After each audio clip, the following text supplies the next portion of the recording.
One of my favorite racing games growing up was the Micro Machines series, featuring the fast-paced small cars and these giant environments like a pool table or even the bathroom. And now there's a brand new game for the PlayStation 4 that recaptures that same kind of feeling, Tabletop Racing World Tour. But does this game speed its way to the finish line, or does it crash and burn right off the table?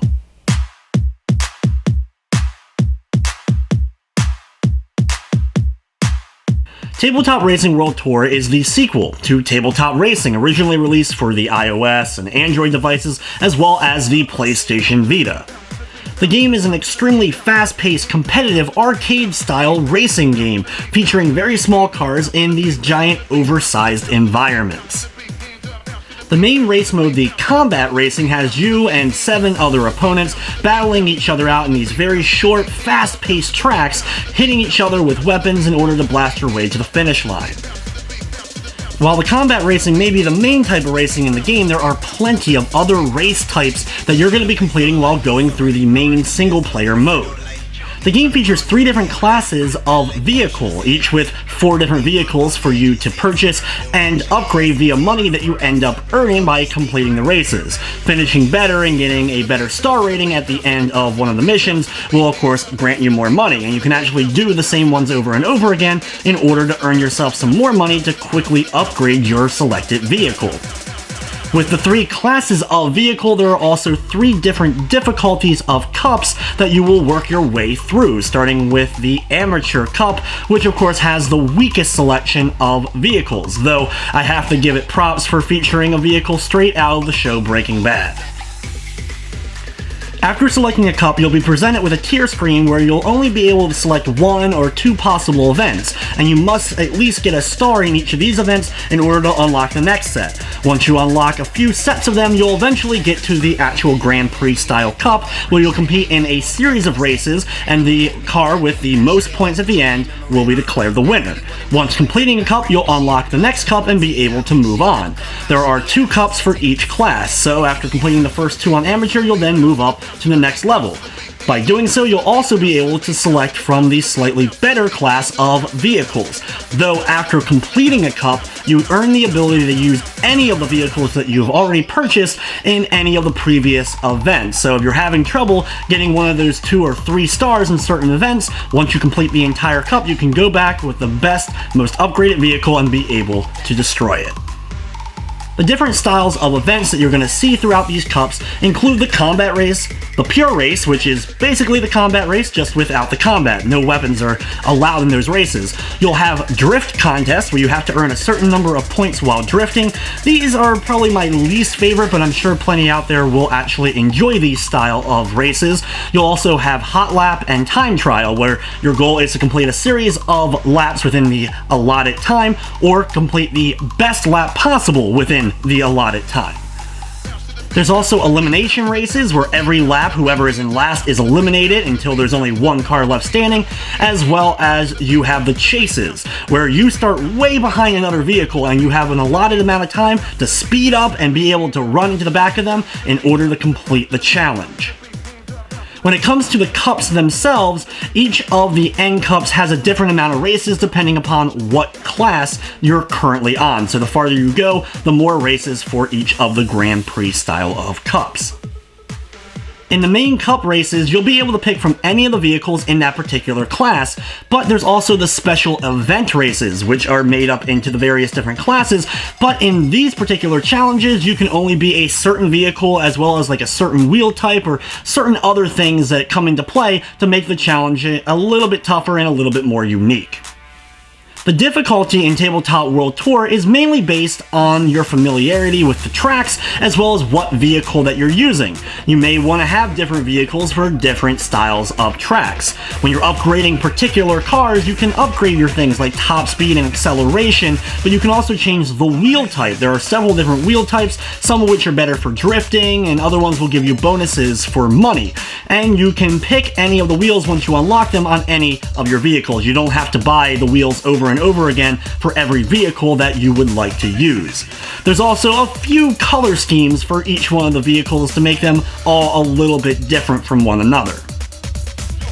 The thing I love most though about tabletop racing is the tracks themselves. There's only 5 set pieces in the game, but there's various versions of these same set pieces, with tracks getting longer and much more difficult the farther you make it in.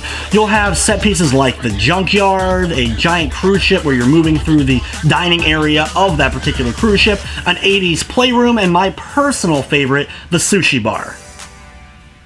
With the set pieces themselves, there's a lot of detail on the tracks, like the giant Rubik's Cube in the 80s style playroom, giant pieces of sushi, and even the conveyor belts moving various food products along in that sushi bar, giant cans of oil and other hazards that are going to get in your way in the junkyard. This is what makes the game really shine, and I really wish there was a few more different types of set pieces that go along with the racing action. After getting used to my particular car's handling and speed, I was barreling my way through track after track, easily completing a lot of the challenges.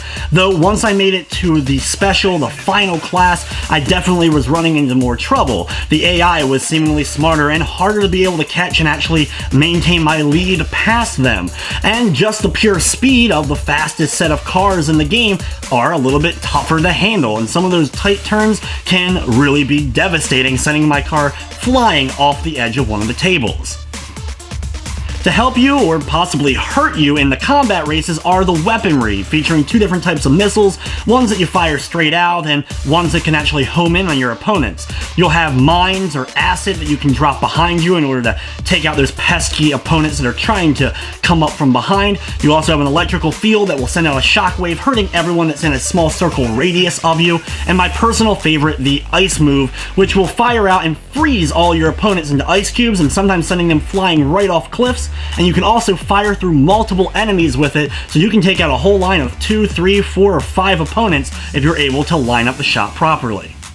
Once you complete the amateur set of races, you unlock the ability to get the better weapons. After grabbing a particular item, if you then grab another one of the item bubbles in a race, it will upgrade to a better version, similar to what you were able to do in the classic kart racer Diddy Kong Racing. Thankfully, while playing, I didn't run into major lag spikes or slowdown or crashes of any kind, and this included even when I jumped online. Of course, maybe I just got lucky and the online host of the rooms I was in ended up having a strong connection, but either way, there was definitely no lag on my end.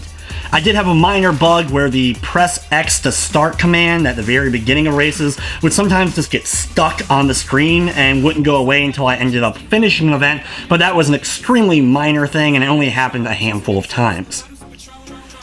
The soundtrack for the game is a bunch of licensed EDM. At the beginning of a race, it'll pop up with the track listing and the artist behind that particular song, but some of the tracks were okay and other ones just grated on my nerves and became annoying after a little while. I feel like they definitely could have gotten a little bit better EDM music for the game. One of the only downsides about the game is it doesn't feature same-system multiplayer of any sort that I was able to locate. The game does feature up to 8 players in rooms online, including being able to host your own room, so you can easily invite your friends to have a competitive matchup where you can select, of course, course type and type of vehicle and whether or not upgrades of any kind are allowed. So there's a good amount of options for the track racing on the online side of things.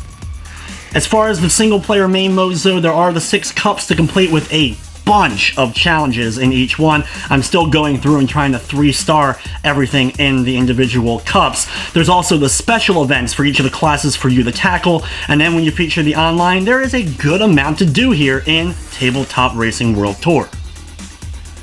In the end, I very much enjoyed my time with the game. The races are fast-paced and action-filled, and with all the various different types, you weren't doing the same type of race over and over and over again, so it didn't really get boring or grinding too bad while I was working my way through the cups. I love the graphical style, the small cars in these environments, and there are some nice-looking environments, and especially the details of the stuff outside of the racetrack itself. While there is a good amount for you to dive into once you complete the single player, I'm not sure how much staying power Tabletop Racing World Tour will have. There is a good amount of challenges, and they will be adding DLC packs to add new classes, racetracks, and overall challenges. The game took me about 3 to 4 hours in order to complete the cups on my initial run, but I haven't quite been able to 3-star everything quite yet.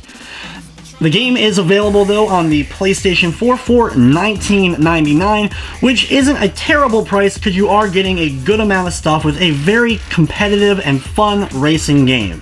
But in the end, I'm going to give Tabletop Racing World Tour a 7 out of 10. But anyway guys, that's going to wrap up this review. I'd like to thank you for watching, and of course, I hope you enjoyed.